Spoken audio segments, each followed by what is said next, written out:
Well, after that period in the city, when I was, hanging out with all the stars and all that stuff at Heartbreak, I decided it was too much. It was like too much of that wild living and going out every night and cocaine and the after hours nightclubs, and I was all over the place. And the club was like encouraging me to go out more and promote their club, and they wanted to make me a star. And I said, I don't know if I really want this.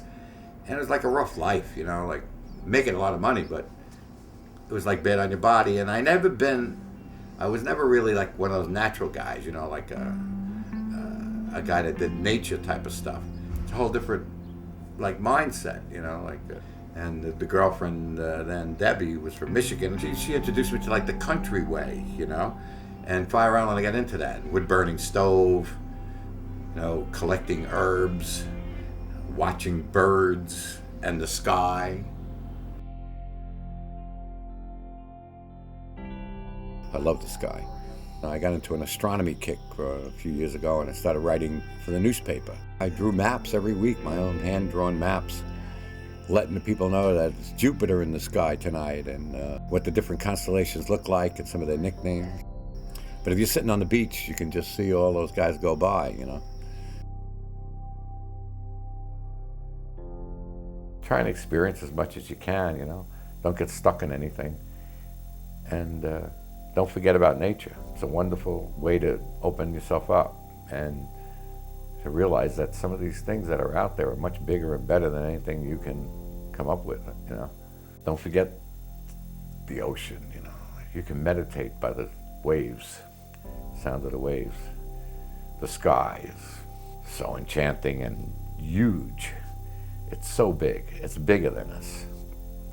And there is something that's bigger than us. And got to realize that. Sometimes we make ourselves so self-important that we forget we're a speck.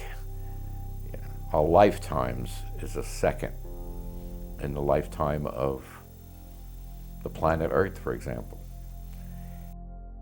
And our little insignificant quarrels with our mates or our little things that we think are so important and capable of having a fight over are really very small when you compare it to the majesty of the ocean and the workings of the human body, how it was put together with all these organs that help one another. And the body is an incredible self-healing machine.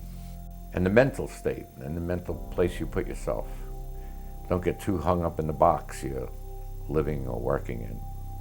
Get out, Look at the bark of a tree.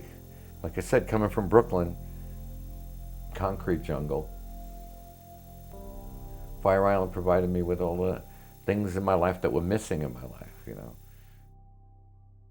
When you're sitting at an office desk and you're concentrating on your computer or your pen or whatever you're doing, you can't make songs in your head. When you're making a birdhouse and or painting someone's house, your mind is always free to come up with a song, a theme, or whatever.